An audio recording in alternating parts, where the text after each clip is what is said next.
የፋኖ ኃይሎች በሶስት አቅጣጫዎች ወደ ባህር ዳር እየገቡ መሆኑን የሚያሳይ መረጃ እየደረሰን ነው። ሌሊቱን በፋኖ ኃይልና በመንግስት ታጣቂዎች መሃል የተኩስ ልውውጥ ሲካሄድ ከቆየ በኋላ የፋኖ ኃይሎች ወደ ባህር ዳር እየገቡ መሆናቸውን መረጃዎች ያመለክታሉ።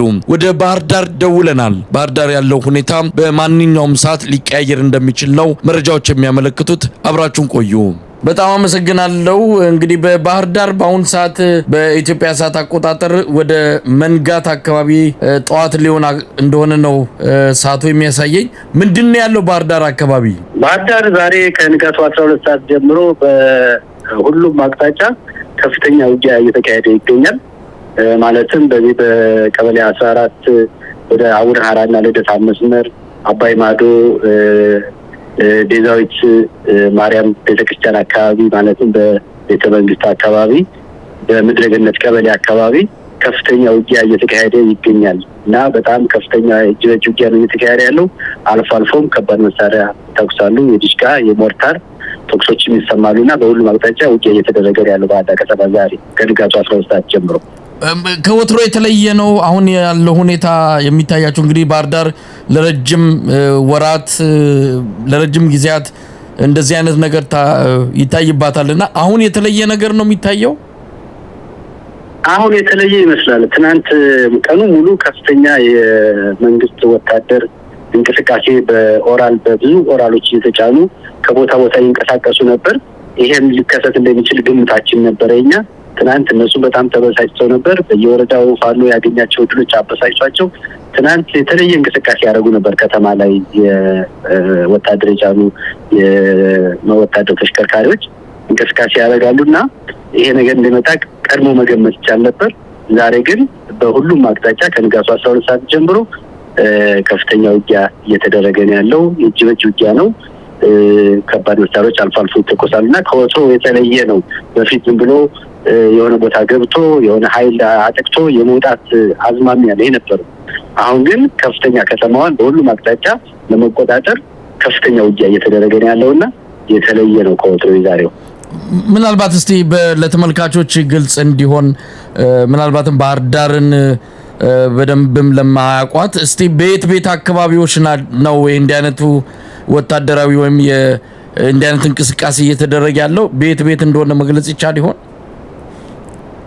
አሁን ውጊያ እየተደረገ ያለበት አቅጣጫ በዚህ በሰባት ካሊት ማረሚያ ቤቱን መስመር ይዞ ወደ ልደታ ቤተክርስቲያንና አቡነ ሀራ የሚባሉ ባለፈው ነሐሴ ወር ላይ ውጊያ በተደረገበት አካባቢ በዛ መስመር አንዱ የውጊያ ቀጠና ነው። ከፍተኛ ውጊያ እየተደረገ ያለበት ከባድ መሳሪያ የሚተኮስ ያለበት አካባቢ ነው። ሌላው ደግሞ አባይ ማዶ የሚባለው ሰፈር ዴዛዊት ቤተ መንግስት አካባቢ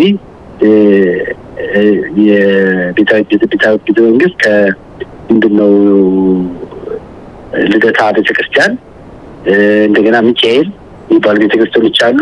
ልደታ የሚባል ቀበሌ ያለ እዛ አካባቢ ምድረገነት የሚባል ቀበሌ ያለ አባይ ማዶ እዛ አካባቢ ከፍተኛ ውጊያ እየተደረገ እንዳለ ነው የምንሰማው አባይ ማዶ።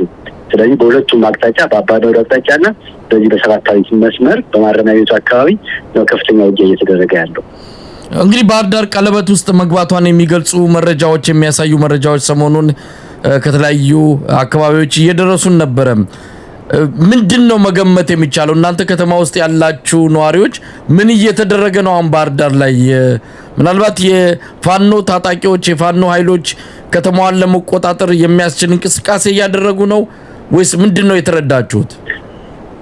እንግዲህ ሰሞኑን ሲደረግ የነበረው ውጊያ በምዕራብ ጎጃምና በምስራቅ ጎጃም አካባቢ እንዲሁም በደቡብ ጎንደር አካባቢ የፋኖ ኃይሎች ድል እየቀናቸው ወደ ከተማው እየቀረቡ መሆኑን በመገመት መንግስት በዙሪያው ምሽግ ቁፈራ ላይ ነበረ። ትናንትና ራሱ ጉዶ ባህር የሚባለው አካባቢ ከመራዊና መሸንቲ ወደ ባህር ዳር የሚያስገባው መስመር ላይ ጉዶ ባህር የሚባል ቦታ አለና እዚህ ሰሞኑን የተመረጡ የአድማ በታኝና የልዩ ኃይሎች ከፍተኛ ምሽግ በመቆፈር ላይ ነበሩ ትናንት እና የመንግስትም ስጋት ይመስለኛል በየወረዳው የተገኘው ድል ፋኖ ያገኘው ድል አጠናክሮ ከተማውን ሊያጠቃ ይችላል የሚል ግምትና ስጋት ነበሩ። ስለዚህ በዛ ምክንያት ነው ምሽጎችን እየቆፈረ ከፍተኛ ወታደራዊ እንቅስቃሴ እያደረገ የነበረው ትናንት። ስለዚህ ፋኖዎች አሁንም ያን የወረዳ ድል በወረዳ ያገኙትን ድል አጠናክረው ከተማውን ሊያጠቁ ይችላል የሚል ግምት አለና ያ ሊሆን ይችላል አሁን እየተደረገ ያለው ዛሬ። አሁን በኢትዮጵያ ሰዓት አቆጣጠር ምናልባት ከጠዋቱ 1 ሰዓት ያለፈ ይመስለኛል። ባህር ዳር በምን ሁኔታ ላይ ነው ያለችው? የመንግስት ኃይሎች የት ነው ያሉት? የፋኖ ኃይሎችስ በምን ሁኔታ ወደ ከተማዋ ለመግባት እንቅስቃሴ እያደረጉ ነው ያሉት? እንደው አሁን በምንነጋገርበት ሰዓት ያለውን ሁኔታ መግለጽ ይቻል ይሆን? አሁን የመንግስት ኃይሎች ታልኩ በዚህ ትናንትና በጣም ከፍተኛ እንቅስቃሴ ከተማው ላይ እንቅስቃሴ ያደርጉ ነበር። ከዚህ ከመኮድ እያወጡ ወታደሮችን ወደ ሰባታዊት መስመር ወደ አባይ ማዶና ቅድም እንዳልኩ ደግሞ ወደ ከመሸንጂና መራዊ ወደ ባዳ ልጅራ መስመር ላይ ምሽግ ቁፋሮ ላይ ነው የነበሩትና የፋኖ ኃይሎችን በዛ መስመር ላይ ነው ውጤ የከፈቱት። በአባይ ማዶ በዚህ በሰባታዊት መስመር እንደውም በግብ ባህር አካባቢ ውጊያዎችን እያደረጉ ስለሆነ በአሁኑ ሰዓት ውጊያው እንደቀጠለ ነው። ነገር ከተማ ላይ ምንም እንቅስቃሴ እየተደረገ ነው። ሰው እንቅስቃሴ የለም፣ ወታደራዊ እንቅስቃሴ የለም ከተማው ላይ። ስለዚህ ዳንበሮች ላይ ነው ውጊያ እየተደረገ ያለው። በባህር ዳር በሁሉም አቅጣጫ ውጊያው እንደቀጠለ ነው። ከባድ መሳሪያዎች ይተኮሳሉ፣ እጅዎች ውጊያዎች ይደረጋሉ። እንግዲህ ውጤቱን ደግሞ በጋራ የምናየው ይሆናል። እስካሁን ድረስ ምንም እንቅስቃሴ ስለማናደርግ ውጤቱን መገመት አልቻልንም፣ ማወቅም አልቻልንም። ነገር ግን በሁሉም አቅጣጫ ውጊያው እንደቀጠለ ነው። ባህር ዳር እንግዲህ የክልሉ ርዕሰ ከተማ ናት። ባህር ዳርን በዚህ ደረጃ በወታደራዊ ቀለበት ውስጥ ማስገባት ብሎ ምናልባት በሚቀጥሉት ሰዓታት ቀናት ውስጥ ባህር ዳር በማን እጅ ልትወድቅ እንደምትችል ከወዲሁ መናገር የሚቻል አይደለም። የአረጋ ከበደ አስተዳደር በአሁኑ ሰዓት በምን ሁኔታ ላይ እንዳለም የሚታወቅ ነገር የለም። አዲስ አበባ ፕሬዝዳንቱ ማለት በአረጋ ከበደ አስተዳደር አዲስ አበባ እንዳለ ነው የምንሰማው። የመንግስት እንቅስቃሴስ በምን አይነት ሁኔታ ላይ ያለው? የመኮድ የመከላከያ ኮንስትራክሽን ድርጅትን ጨምሮ አጠቃላይ መንግስት ወሳኝ የሆኑ አካባቢዎች በማን እጅ በምን ሁኔታ ላይ እንዳሉ ማወቅ ይቻል ይሆን? አሁን በአሁኑ ሰዓት በየትኛው ኃይል እንዳሉ ማወቅ ይቻልበት ሁኔታ አይደለም። ምክንያቱም ውጊያው እንደቀጠለ ስለሆነ በማን እጅ እንዳሉ ማወቅ አይቻልም። ነገር ግን መንግስት እንደ መንግስትነት ባህር ዳርን እያስተዳደረ አይደለም። የወታደራዊ እንቅስቃሴዎች ብቻ እንጂ ሌላ የመንግስታዊ ተቋማት ስራቸውን እየከወኑ አይደለም። በከፍተኛ ፍራቻ የገባ ህብረተሰብ ነው ያለው ባህር ዳር ከተማ ውስጥ። መቼ ፋኖ መጥቶ ሊቆጣጠራት እንደሚችል ከተማዋን መገመት አይቻልም። ምክንያቱም በየጊዜው መኪናዎችን የገቡ ከተማ ላይ ይወስዳሉ፣ የገቡ የመንግስት ባለስልጣናትን ገለው ይወጣሉ። ስለዚህ በማንኛውም ሰዓት ባህር ዳር በፋኖች እንደምትገባ መገመት ይቻላል። ምክንያቱም መንግስት በተገቢ ሁኔታ ሀገሩን ከተማውን እያስተዳደረ አይደለም። ፋኖች ይገባሉ፣ የሚያደርጉትን አድርገው ይወጣሉ ያለምንም ኮሽታ። ስለዚህ በማንኛውም ሰዓት ፋኖ ከተማውን ሊቆጣጠር እንደሚችል መገመት ይቻላል። ስለዚህ እናረጋ ከበደም ከዚህ ከተማ ውስጥ የሚኖር አይደለም። አዲስ አበባ እየኖሩ ነው ከተማው የሚያስተዳድረውና አጠቃላይ ወታደራዊ አስተዳደር ነው በከተማው ያሉትና ምንም አይነት መንግስት የሚሸት ነገር ከተማዋ ላይ እየተሰማ እየታየም አይደለም። የከተማዋ ነዋሪ በምን ሁኔታ ላይ ነው ያለው? አሁን እንግዲህ ሰሞኑንም የፋኖ ኃይሎች በየትኛውም ሰዓት በየትኛውም ቀን ከተማዋ ሊገቡ እንደሚችሉ ሲነገር ነበር። አንዳንድ እንቅስቃሴዎችም አሉ። የከተማው ህዝብ በምን ሁኔታ ላይ ነው ያለው? እንግዲህ የከተማው ህዝብ አሁን ለምሳሌ በአባይ ማዶ በሚሰማው ሁኔታ የፋኖች ወደ ከተማ መግባትና ውጊያ መክፈት እዚህ ያለ የከተማው ህዝብ በከፍተኛ ጉጉት ሲጠብቃቸው ስለነበረው እንዲያውም ወደ ፋኖ የመቀላቀል አዝማሚያ እየታየ ነው። አባይ ማዶ አካባቢ ያሉ ማህበረሰቦች መሳሪያ ያላቸው ሰዎች ወደዛ የመግባትና የፋኖን ድል የማርሰርና የመቀበል ስሜት እየታየ ነው ይባላል። አባይ ማዶ አሁን በአሁኑ ሰዓት ማለት ነው።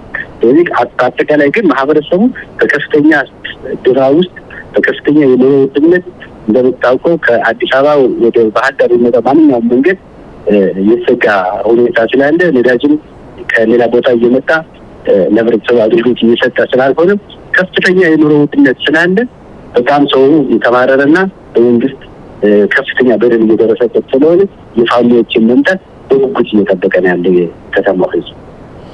እንግዲህ አሁን ምናልባት ሰዓቱም እየገፋ ነው ያለው። አሁን ሰዓት ባህር ዳር በምን ሁኔታ ላይ እንዳለች ከሚነገረን በተጨማሪ በሚቀጥሉት ሰዓታት ቀናት ሊሆን የሚችለውን ነገር እንግዲህ ከናንተ ጋርም ከሌሎች የመረጃ ምንጮች ጋርም እንገናኛለን። እንደው በመጨረሻ ማለት የሚቻል ነገር አለ? እንግዲህ ማለት የሚቻለው የፋኖ ኃይል በየጎጃም፣ በደቡብ ጎንደር፣ ያገኘው ድል እያጠናከረ እየገሰገሰ ነው ወደ ባህር ዳር ከተማ በጥቂት ቀናት ውስጥ በፋኖ ኃይሎች ትገባለች ተብሎ ይገመታል። ህብረተሰቡ ይሄን በንቃት እንዲጠብቅ፣ ምክንያቱም መንግስት የመከላከያ ኃይል በፋኖ በሚደርስበት ምት የተነሳ ህብረተሰቡን የበቀል ስሜት እየተነሳሳ ህብረተሰቡን እየጎዳ ስለሆነ ህብረተሰቡ ተረጋግቶ ከተማ ሳይወጣ ቤቱን ሆኖ እንዲጠብቅና ከመከላከያ ኃይል የሚመጣውን ጥቃት ራሱን እንዲቋቋምና እንዲከላከል በዚህ አጋጣሚ ማሳሰብ እወዳለሁ። በጣም ነው ማመሰግነው። እንግዲህ መልሼ ደውላለሁ ያለውን ሁኔታ መረጃ እንደምትሰጡን ተስፋ አደርጋለሁ። በጣም አመሰግናለሁ። ምንም አይደል መሳይ